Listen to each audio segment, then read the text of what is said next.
রাসূল করিম সাল্লাল্লাহু আলাইহি ওয়াসাল্লাম ইরশাদ করেছেন মুসনাদে আহমদের বর্ণনা, আরবাউন হাক্কুন আলাল্লাহি আল্লা ইউদখিলাহুমুল জান্নাহ।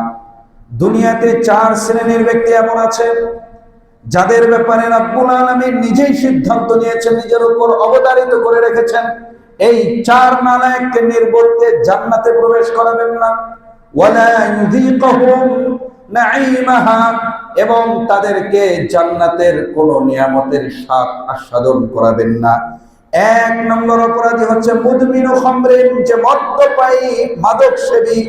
এমন যারা মদ পান করে, নেশাগ্রস্ত, নেশা যারা পান করে, তাদেরকে রব্বুল আলামিন জান্নাতে প্রবেশ করাবেন না।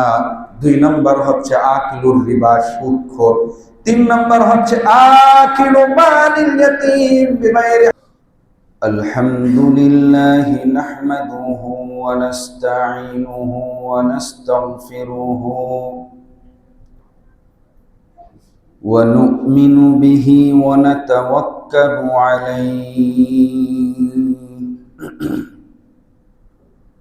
ونعوذ بالله من شرور أنفسنا ومن سيئات أعمالنا، من يهده الله فلا مضل له ومن يضلله فلا هادي له، ونشهد أن لا إله إلا الله وحده لا شريك له، ونشهد أن سيدنا وسندنا وحبيبنا وطبيب قلوبنا محمدا عبده ورسوله، الذي أرسله الله إلى الناس كافة بشيرا ونذيرا وداعيا إلى الله بإذنه وسراجا وقمرا منيرا.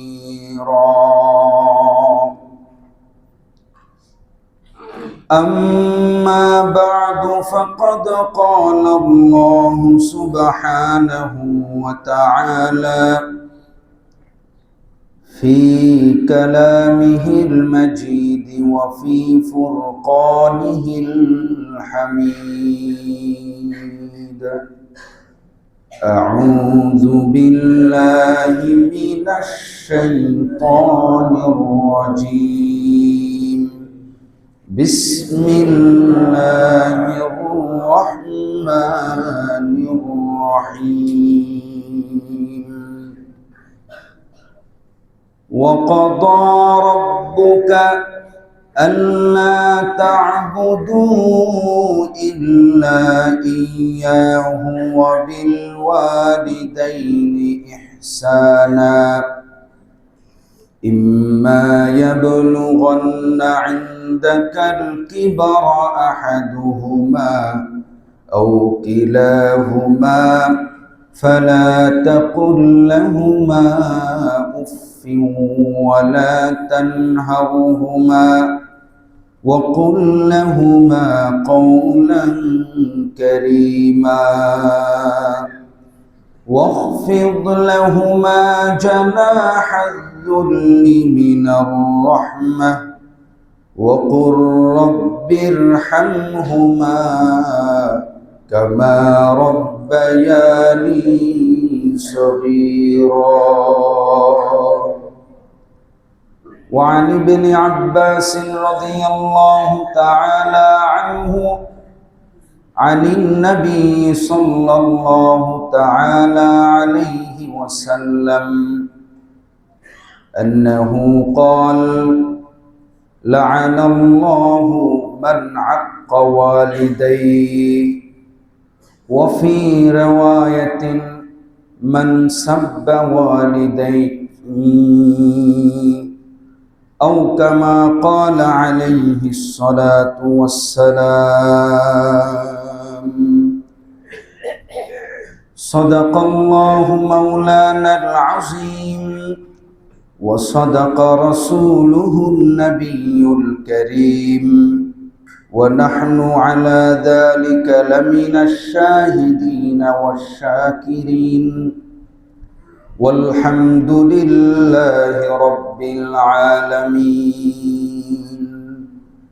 سبحانك لا علم لنا إلا ما علمتنا إنك أنت العليم الحكيم. সকলে মুহাব্বতের সাথে দুরূদ শরীফ পড়ি। আল্লাহুম্মা সাল্লি আলা وعلى آل محمد كما صليت على إبراهيم وعلى آل إبراهيم إنك حميد مجيد. اللهم بارك على محمد وعلى آل محمد كما باركت على إبراهيم وعلى آل إبراهيم إنك حميد مجيد. মহান রব্বুল আলামিনের দরবারে অসংখ্য অগণিত শুকরিয়া আদায় করছি যে আল্লাহ সুবহানাহু ওয়া তাআলা আমাদেরকে সুস্থতার নিয়ামত দান করে পবিত্র জুমার দিনে আল্লাহর ঘর মসজিদে আসার বসার তৌফিক দান করেছেন। নিজেদের জীবন গড়ার জন্যে, কোরআন হাদিস অনুযায়ী পরিচালনা করার জন্যে, আল্লাহ এবং তার রসুলের কিছু কথা বলা শোনার সুযোগ করে দিয়েছেন। এই জন্য আমরা সকলেই দিল থেকে মহাব্বতের সাথে রব্বে করিমের শুকরিয়া আদায় করে বলি আলহামদুলিল্লাহ। সম্মানিত উপস্থিতি, গত সপ্তাহে আমি পিতা মাতার মর্যাদা নিয়ে আলোচনা করেছিলাম যে রব্বুল আলামিনের কাছে যিনি সৃষ্টিকর্তা তার কাছেই পিতামাতার মর্যাদা কতটুকু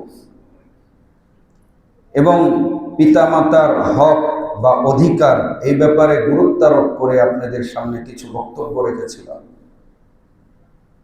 আজকে আমি আপনাদের সামনে সন্তানের উপর পিতামাতার অবদান আরো গভীরভাবে উপস্থাপন করা এবং সন্তানদের জন্য কি কি করণীয় আছে সেই ব্যাপারে কিছু আলোচনা করেই আজকের আলোচনা শেষ করব। আল্লাহ তাআলা আমাদের সকলকে তৌফিক দান করেন, আমিন।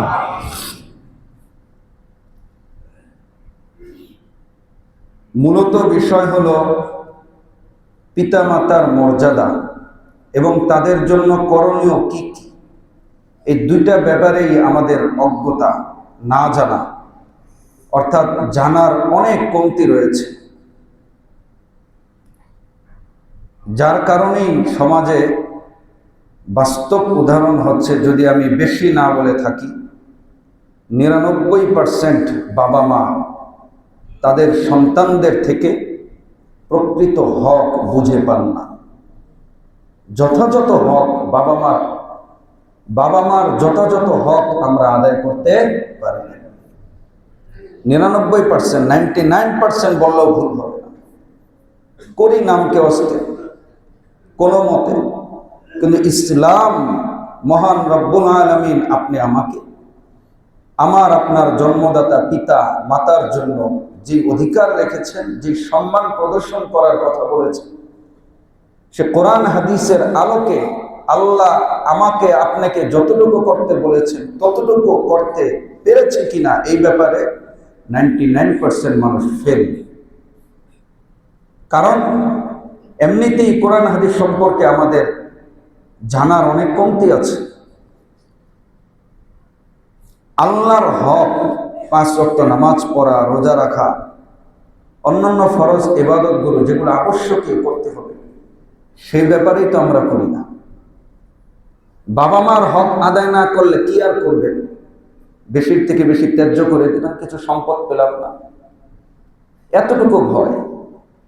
কিন্তু যেই আল্লাহ তার একটা বিধান জীবনে একবার লঙ্ঘন করলে হাজার হাজার বছর জাহান্নামের আগুনে পুড়বেন, এরকম হুমকি ধমকি থাকার পরেও আমাদের সে আগুনের ভয় নেই, আমরা হাজার হাজার রাকাত ওয়াক্ত নামাজ কাজা করে ফেলেছি এবং করছি। তো জাহান্নামের আগুনের ভয় না করে, তোয়াক্কা না করে আল্লাহর বিধান লঙ্ঘন করছে, আল্লাহর হক আদায় করছে না, সেখানে বাবা মার হক তো অনেক দূরের কথা। কিন্তু প্রিয় উপস্থিতি, বাবা মা আমাদের চোখের সামনে, তাদের অবদানগুলো আমাদের একেবারেই চোখের সামনে। এখানে কোনো কিছু লুকানোর নেই, অস্বীকার করার কিছু নেই, পরিষ্কার কি কি করছেন। যখন আমার বুঝ ছিল না, তখন বাবা মা আমার উপর কি করেছেন সেটা হয়তো আমি তখন উপলব্ধি করতে পারিনি, কিন্তু আমি তো আরেক বাবা মাকে দেখি তার সন্তানের জন্য কি করেন, সেটা দেখে তো অন্তত আমার এটা বোঝা উচিত যে আমার বাবা মা ওরকম করেছে, আমার জন্য ওরকম করেছে। এইভাবে তো অন্তত বুঝ নেওয়া উচিত। আল্লাহু আকবার। এজন্য এই বঞ্চিত হক, পিতামাতার হক থেকে পিতামাতারা বঞ্চিত, এই বঞ্চিত হকের ক্ষেত্রে আমরা সবাই সকলে শিকার হব। যারা এখন বাবা মা আছে তারা সন্তানদের থেকে হক, পরিপূর্ণ হক, যথাযথ হক থেকে বঞ্চিত হচ্ছে। আর যারা এখনো বাবা মা হয়নি, আমার যুবক ভাইয়েরা, তারাও ভবিষ্যতে বঞ্চিত হবে। বাবা মাও তারা একদিন হবে, আশা করা যায় ইনশাআল্লাহ। আল্লাহ তাআলা হায়াতে তৈয়বা দান করেন, আমিন। তো যারা বাবা মা এখনো, পিতা মাতা, তারা এই হক থেকে বঞ্চিত হচ্ছে, আর যারা হয়নি তারা ভবিষ্যতে হবে, ফিউচারে হবে। আরবিতে একটা কথা আছে, কামা তাদিনু তুদান, যেমন কর্ম তেমন ফল। উর্দুতে বলে জৈসা করনি ওইসা ভরনি, বাংলাতে বলে যেমন কর্ম তেমন ফল। আমি যেমন করব আমার সাথেও তেমন করব, আমি যেমন করব আমার সাথে সেমই করা হবে। এটা দুনিয়াবি একটা শাস্তি। তুমি যেমন করেছো তোমার বাবা মার সাথে, পিতা মাতার সাথে, তোমার সাথেও তোমার সন্তান তেমনটাই করবে। এটা একটা দুনিয়াবি শাস্তি। আল্লাহু আকবার। এই জন্য বাবা মার মর্যাদা আমাদেরকে গভীরভাবে স্বীকার করতে হবে। আমাদের উপর তাদের অবদানগুলো কি কি, এটাও গভীরভাবে উপলব্ধি করতে হবে। এবং এই দুইটা বিষয় সামনে রেখে তাদের মর্যাদা এবং আমার উপর আপনি আমার পিতা মাতার কি কি অবদান ছিল, সেগুলো পাই টু পাই হিসাব করে তাদের জন্য আমাদের কি কি করণীয় আছে, সেগুলো শতভাগ যথাযথভাবে পালন করতে পারবো তো ইনশাআল্লাহ। আল্লাহ তাআলা আমাদের সকলকে তৌফিক দান করেন, আমিন। তাদের অবদানগুলো কি কি? তাদের অবদান বলে শেষ করা যাবে? পিতামাতার অবদান বলে শেষ করা যাবে না। যদিও আল্লাহ তাআলার গুণাবলী লিখতে শুরু করলে কালি শেষ হয়ে যাবে। পুরো পৃথিবীর সমুদ্রের, সাগর, নদী নালার পানি দিয়ে যদি কালি বানানো হয়, সেই কালিও শেষ হয়ে যাবে। সমস্ত গাছ দিয়ে যদি কলম বানানো হয়, সেই কলমও শেষ হয়ে যাবে। আল্লাহ তাআলার গুণকীর্তন করা, তার সিফত গুণের বর্ণনা করে শেষ করা যাবে না। পিতামাতার হক, পিতামাতার অবদান অত বেশি না হলেও তাদের হকগুলো, অবদানগুলো বলে শেষ করা যাবে না। এই জন্য প্রিয় উপস্থিতি, ওই কথাটাই, যেমন কর্ম তেমন ফল, আজকের থেকে শিক্ষা নিয়ে যাব এবং ওয়াদা, প্রতিজ্ঞাবদ্ধ হব যে আমার আপনার দ্বারা যেন জীবনে যত দিন বেঁচে থাকব, পিতামাতার যে হকগুলো আছে সেগুলো যথাযথভাবে আদায় করবই ইনশাআল্লাহ। তারা কি কষ্ট করে ৩-৪ বছর পর্যন্ত নিঃসংকোচে, ঘৃণা না করে বাবা মা সন্তানের টয়লেট পরিষ্কার করে যান। কখন সন্তানের ক্ষুধা লাগে, কখন পিপাসা লাগে, কখন গরম লাগে, কখন শীত লাগে, কখন কষ্ট হচ্ছে, কখন আরাম হচ্ছে, কখন অতিষ্ঠ হচ্ছে, সব কিছু সেই বাবা মা তীক্ষ্ণতার সাথে খেয়াল করেন, নিবিড় পর্যবেক্ষণের সাথে সন্তানকে লালন পালন করেন। সন্তান যখন একটু বড় হয়, সন্তানকে দাঁড়াতে শেখায়, সন্তানকে হাঁটতে শেখায়, সন্তানকে কথা বলতে শেখায়, সন্তানকে খেতে শেখায়, কোনটা খাবে কোনটা খাবে না সেটাও চিহ্নিত করে দেন, কোনটা ভালো কোনটা মন্দ, কোনটা আপনি আমার জন্য ক্ষতিকর, কোনটা আপনি আমার জন্য উপকারী, কোনটা আপনি আমার জন্য স্বাস্থ্যের অবনতি হবে সেটাও বলে দেন, কোন পথে গেলে বিপদ হবে, কোন পথে গেলে সুফল পাবো সেই দিক নির্দেশনাও আপনি আমার বাবা মা শিখিয়ে দেন, বলে দেন। দেন কি দেন না? হাঁটতে শিখিয়েছেন, বলতে শিখিয়েছেন, একটু একটু করে বলতে পারে, এটাও শিখান বাবা মা। তো যেই বাবা মা সব দিক থেকে যোগ্য করে তুললেন, ফিট করে তুললেন, সেই বাবা মার অবদান, সেই পিতামাতার অবদান। এক মা বলেন যে সন্তান যখন টয়লেট করে সেটা আমার কাছে পরিষ্কার করতে সংকোচ লাগে না, ওটার মধ্যে দুর্গন্ধ থাকলেও আমি মা যেন আমার নাকে ঘ্রাণ লাগে। ঠিক কিনা বলে? ঘ্রাণ লাগে না? সে টয়লেট করে ভালো লাগে যে না পেটটা ক্লিয়ার হচ্ছে। ভাইরা আমার, যুবক ভাইরা বিশেষ করে, আপনি আমার টয়লেট, আপনি আমার মায়ের নাকে ঘ্রাণ লেগেছিল, অতএব আপনি আমার বাবা মা বৃদ্ধ হবেন, হতে পারে এমন তারা বিছানায় তারা টয়লেট করবেন, তাদের ওই টয়লেটটাও যেন আমাদের নাকে ঘ্রাণে পরিণত হয়, সেটা যেন নাক ছিটকে তাদেরকে দূরে সরে না দেয়। আমার ওয়াইফ আপনার ওয়াইফ যেন এই কথা বলার দুঃসাহস না পায় যে তোমার বাবা মার এই খেদমত করতে পারবো না, এই ছাপটাপ করতে পারবো না, দূরে সরাও। আর বোর কথা শুনে বাবা মাকে গ্রামে পাঠিয়ে দিলাম, এমন অবাধ্য সন্তান আছে না নাই?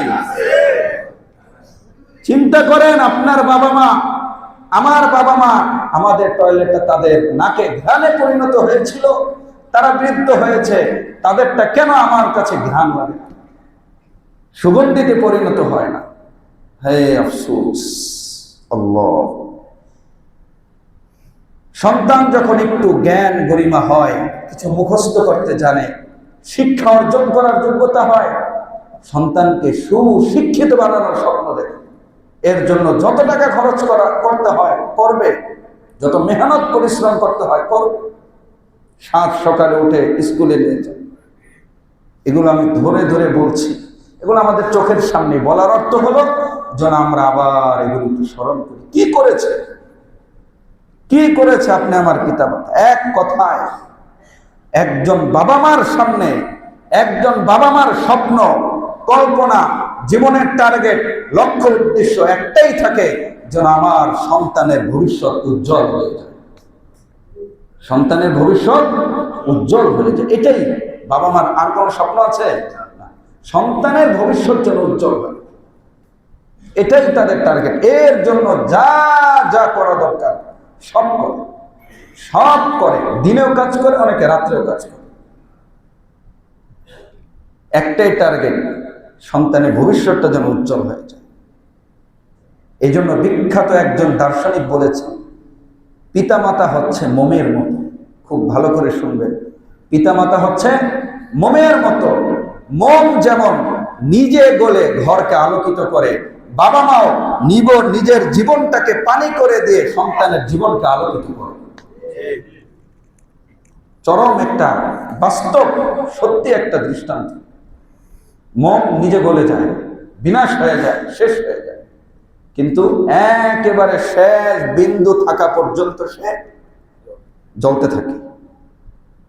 থাকে কি থাকে না? একজন পিতা মাতা এর চেয়ে কম। নিজের জীবন থাকা পর্যন্ত, শেষ বিন্দু থাকা পর্যন্ত সন্তান সন্তান সন্তান সন্তান সন্তান সন্তান সন্তান সন্তান হাহাকার। আল্লাহু আকবার কবীরা।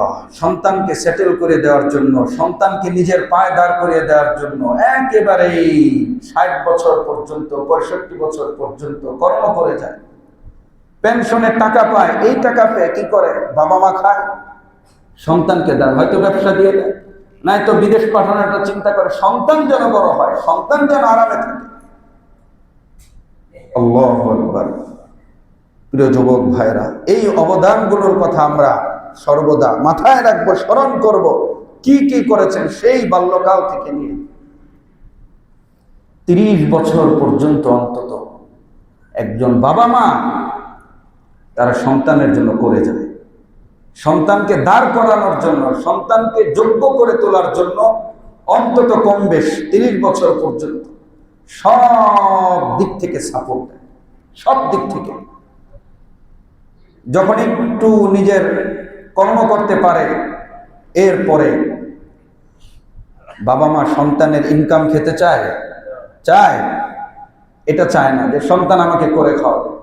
হ্যাঁ, শেষ বয়সে 60-এর পরে, এরপরে যখন একেবারে কর্মক্ষম হয়ে পড়ে, কর্ম থেকে অপারগ হয়ে পড়ে, চাকরির মেয়াদ শেষ, বাসায় বসে থাকবে, তখন সন্তানের কাছে মুখ খুলে বলতে পারে না পিতামাতা যে আমাকে একটু খরচটা দিও। বলে অনেকে? বলে না, মুখ খুলে বলে না। ইসলাম ওই সময় শুধু আপনি আমি একজন সন্তান হিসাবে বলে, বাবা মা যখন অপারগ হয়ে যাবে তখন বাবা মার প্রতি একটু খেয়াল রাখবে। এটা কি বেশি? বেশি? তার অবদান 60 বছর পর্যন্ত, 50 বছর পর্যন্ত নিজের পায়ে চললো, নিজেরটা করলো, এখন একটু অপারগ হওয়ার পরে, দুর্বল হয়ে যাওয়ার পরে সন্তানদের থেকে একটু ভালো থাকার আশা করাটা কি তার জন্য ভুল? কখনো, কখনো নয়। প্রিয় উপস্থিতি, হ্যাঁ, তবে শুধু তাদের খরচ আদি দিয়ে দিলেই বাবা মার হক আদায় হয়? হয়? হবে না, কখনো হবে না। এজন্য আজকে আমি আপনাদের সামনে পিতামাতার জন্য আমাদের করণীয় কি কি করতে হবে, কি কি করলে মোটামুটি হক আদায় হবে, সে ব্যাপারে আজকে কয়েকটি কথা বলব। রব্বুল আলামিন সূরাতুল লুকমানের মধ্যে হযরত লুকমান আলাইহিস সালাম তার সন্তানকে যে উপদেশ দিয়েছিলেন কয়েকটি, সেটার মধ্যে একটি উপদেশ এমন ছিল, আনিশকুরলি ওয়া লিওয়ালিদাইক। আল্লাহ তাআলা বলেন, বান্দা, আমি তোমাকে সৃষ্টি করেছি, আমি তোমার রিজিকের ব্যবস্থা করে দিয়েছি, আমি তোমার সুখ দুঃখের মালিক, আমি তোমার জীবনের সমস্ত উন্নতি অগ্রগতির মালিক। অতএব এই নিয়ামত পেয়ে আমি আল্লাহর শুকরিয়া আদায় করো, আমি আল্লাহর কৃতজ্ঞতা প্রকাশ করো, আমি আল্লাহর জন্য দিনে 5 বার আমার চরণে তোমার মাথা লুটিয়ে দাও, সিজদা করো, রুকু করো, 1 মাস রোজা রাখো, ইত্যাদি ইত্যাদি ফরজ বিধানগুলো আমার জন্য করো, অন্যান্য ইবাদতগুলো আমার জন্য করবে। আমি যেমন তোমার সৃষ্টিকর্তা, আমি তোমার অস্তিত্ব দিয়েছি, সেই অস্তিত্বের বিন্দু থেকে তোমাকে দানব করে তুলেছে তোমার বাবা মা, বিশাল আকার করেছে, তোমাকে তুলু তুলু করে ফেলেছে, তোমার সব দিক একেবারে তীক্ষ্ণতার সাথে খবরদারি করেছে। তুমি আমার যেমন শুকরিয়া আদায় করো দিনে 5 বার, তোমার বাবা মারও কৃতজ্ঞতা প্রকাশ করিও। উশকুরলি ওয়ালিদাইক, আল্লাহ তাআলা বলেন আমার কৃতজ্ঞতা প্রকাশ করবে এবং তোমার বাবা মার কৃতজ্ঞতাও প্রকাশ করবে। যদি না করো, ইলাইয়াল মাসির, যদি না করো একদিন না একদিন ফিরে আসতে হবে, যেখানে সেটা আমার কাছে, আমার কাছেই ফিরে আসতে হবে। আমার কাছে আসলেই তুমি কি করেছো না করেছো, আমার হক কতটুকু আদায় করেছো, তোমার পিতামাতার হক কতটুকু আদায় করেছো, সব পাই টু পাই আমি হিসাব নিব, কমতি থাকলে আমি শাস্তি দিব। ইলাইয়াল মাসির, শাস্তি দিব। আল্লাহু আকবার। এই জন্য প্রথম হক পিতামাতার জন্য 1 নম্বর হক হলো তাদের শুকরিয়া আদায়, তাদের কৃতজ্ঞতা প্রকাশ করা, স্বীকার করা। অনেক নালায়েক, নির্বোধ, বদবখ, দুর্ভাগ্য ব্যক্তি এমন আছে, বড় হয়ে বলে আমার বাবা মা তো আমার জন্য কিছুই করেনি। আছে না নাই? নাই? কি করছে? হায় হায়, কি করছে? এমন হতভাগ্য আছে পৃথিবীতে। কি করেছে? এই জন্য আল্লাহ তাআলা বললেন, উশকুরলি ওয়ালি ওয়ালিদে, আমার শুকরিয়া আদায় করো, তোমার পিতা মাতারও শুকরিয়া আদায় করো। আল্লাহু আকবার। 2 নাম্বার হচ্ছে ওয়াকুল লাহুমা কাওলান কারীমা। সূরা বনী ইসরাঈলের 23 নম্বর 24 নম্বর আয়াতে বলেছেন, তাদের সাথে সম্মানমূলক কথা বলো। ওয়াখফিদ লাহুমা জানাহাদ যুল্লি মিনার রাহমা, এবং বিনয়বনত ভাবে তাদের সামনে তোমাকে প্রদর্শন করো, সম্মানের সাথে নত স্বীকার করো, তাদের কথাগুলো মেনে নাও, তাদেরকে সম্মান প্রদর্শন করো, সম্মান করো। কোনোভাবেই যেন বেয়াদবিমূলক কোনো আচরণ, কোনো কথা, কোনো কাজ যেন তোমার থেকে প্রকাশিত না হয় বিন্দু পরিমাণ। বাবা মাকে শ্রদ্ধা করি না, শ্রদ্ধা করি না, হাতের আঙ্গুলে ইশারা ইশারায় কথা বলি। আছে না নাই? বাবা মা মানে একটা বলে আপনি বেশি বুঝেন, এই ধরনের বেয়াদবিমূলক কথা আমরা বলি, আমাদের থেকে হয়ে যায়।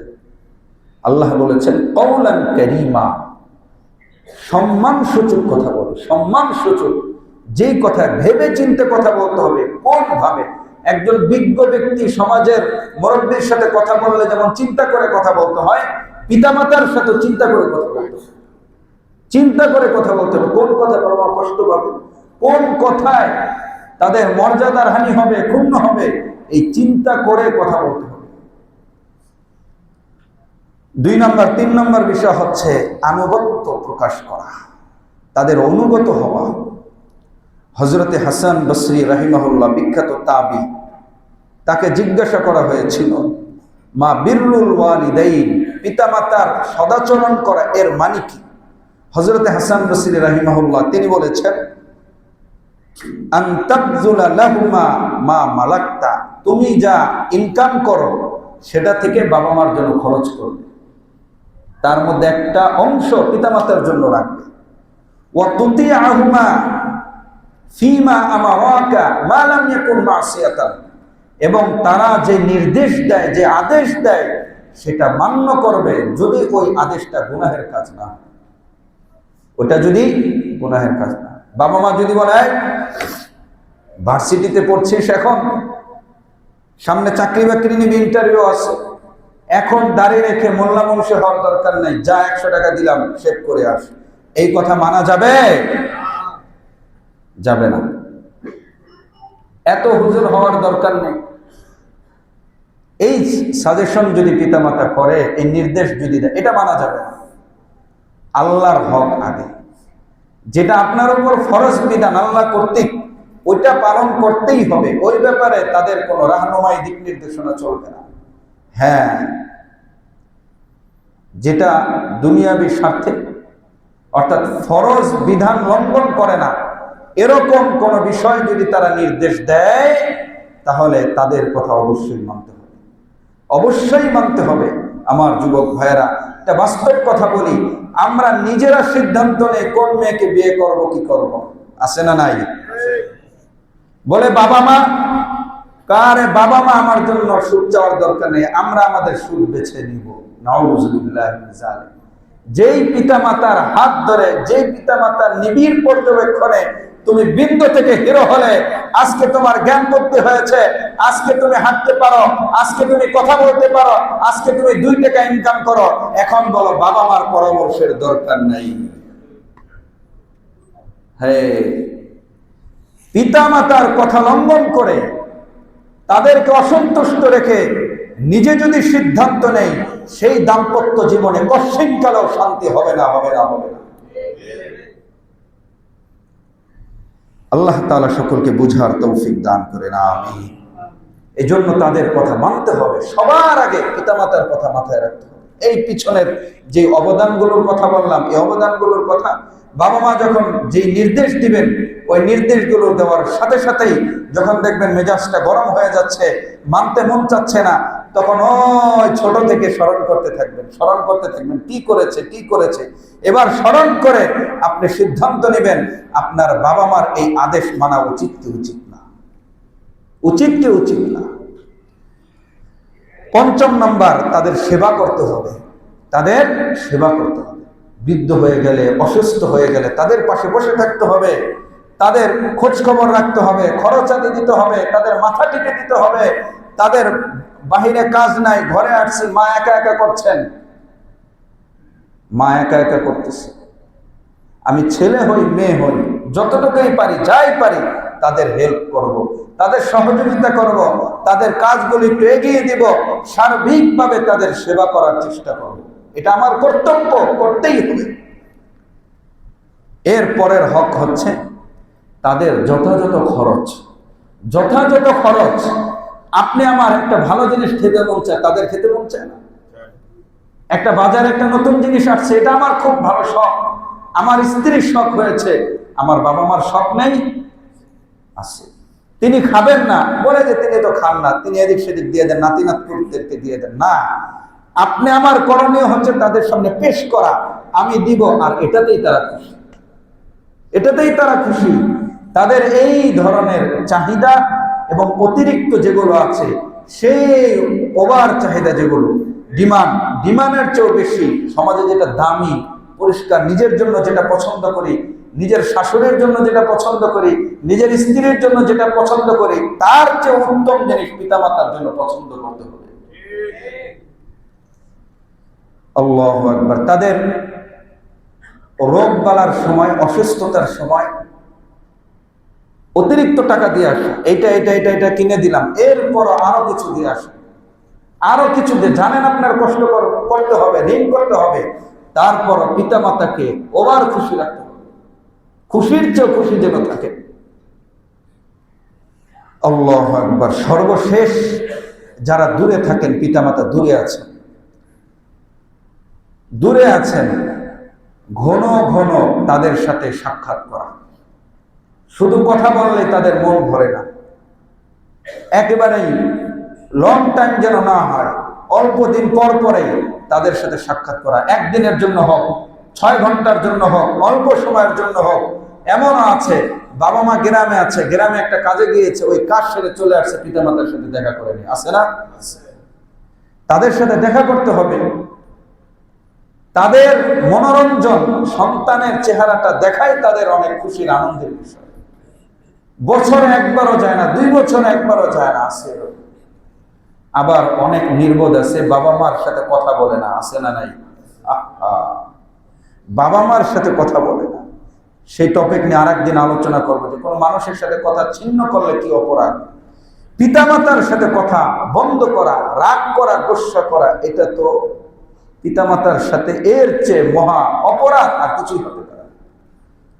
প্রিয় উপস্থিতি, এই জন্য রাসূল করিম সাল্লাল্লাহু তাআলা আলাইহি ওয়াসাল্লাম আমাদেরকে বলেছেন, এই হকগুলো মনে আছে, তাদের প্রতি সম্মান প্রদর্শন করতে হবে, তাদের আনুগত্যতা স্বীকার করতে হবে, তাদের সেবা করতে হবে, শুকরিয়া আদায় করতে হবে, খরচাদি দিতে হবে, পছন্দের জিনিস সরবরাহ করতে হবে, দেখা সাক্ষাৎ করতে হবে। যাদের পিতামাতা জীবিত আছেন, এই বিষয়গুলোর প্রতি খেয়াল রাখতেই হবে। রাজি আছেন তো? ইনশাআল্লাহ। আল্লাহ তাআলা সকলকে তৌফিক দান করেন। আমিন। যাদের বাবা মা মারা গিয়েছেন, তাদের হক নিয়ে আরেকদিন আলোচনা করব। আজকে শুধু যারা এই বিষয়গুলো খেয়াল করে বাবা মাকে খুশি রাখতে পারে, অথবা এই বিষয়গুলো লঙ্ঘন করে, তাদেরকে বলা হয় অবাধ্য, অবাধ্য সন্তান। তাদেরকে কি বলে? অবাধ্য সন্তান। রাসূল করিম সাল্লাল্লাহু তাআলা আলাইহি ওয়াসাল্লাম ইরশাদ করেছেন, বাবানে মুআজ্জালানে উকুবাতুহুমা ফিদ দুনিয়া, 2টা অন্যায়ের দরজা, 2টা অন্যায়, যে অন্যায়ের দরজা, যে অন্যায়ের শাস্তি, গুনাহের শাস্তি দুনিয়াতে দ্রুত এসে পড়ে। একটা হচ্ছে আল বাগলিউ, 2 নম্বর হচ্ছে আল উকুব। 1 নম্বর হলো জিনা, ব্যভিচার করা, এটার শাস্তি দুনিয়াতেই তড়িৎ এসে পড়ে। আর পিতামাতার সাথে অবাধ্য হলে সেটার শাস্তিও দুনিয়াতে তড়িৎ এসে পড়ে।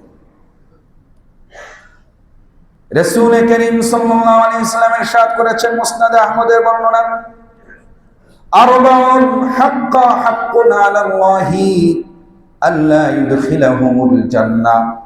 দুনিয়াতে 4 শ্রেণীর ব্যক্তি এমন আছে যাদের ব্যাপারে রব্বুল আলামিন নিজেই সিদ্ধান্ত নিয়েছেন, নিজের উপর অবধারিত করে রেখেছেন, এই 4 নালায়েককে নির্বর্তে জান্নাতে প্রবেশ করাবেন না। ওয়ালা ইউযীকুহুম নাঈমাহা, এবং তাদেরকে জান্নাতের কোন নিয়ামতের স্বাদ আস্বাদন করাবেন না।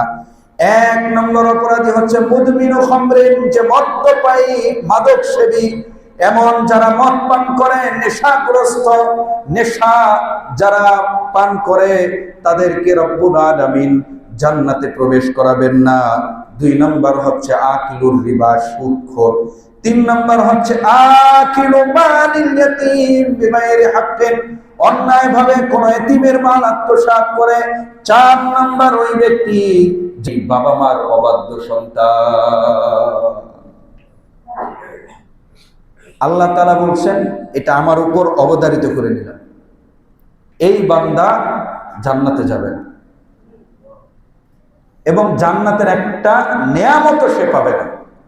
কি কঠিন হুঙ্কার, প্রিয় উপস্থিতি। এই জন্য আজকের শুরুতে যে কথাগুলো বললাম, যে পিতা মাতার অবদান আমাদের উপর কি কি, সেই বিষয়গুলো আমাদের সর্বদা মাথায় রাখতে হবে। পারবেন তো? ইনশাআল্লাহ।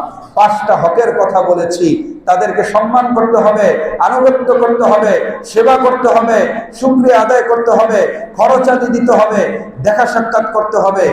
এই হকগুলো যদি অন্তত আমরা আদায় করি, তাহলে আল্লাহর খাতে আমরা পিতামাতার বাধ্য সন্তান হিসাবে চিহ্নিত হব। আর যদি এগুলোতে কমতে থাকে, অবাধ্য হয়ে যাব, জান্নাত হারাম হয়ে যাবে, জান্নাতের একটা নিয়ামত পাবো না, জাহান্নাম ছাড়া কোনো উপায় থাকবে না। রব্বুল আলামিন আমাদের সকলকে কোরআন হাদিসের আলোকে পিতামাতার হক বুঝে আদায় করার তৌফিক দান করেন। আমিন আমিন। ওয়া আখিরু দাওয়ানা আলহামদুলিল্লাহি রাব্বিল আলামিন।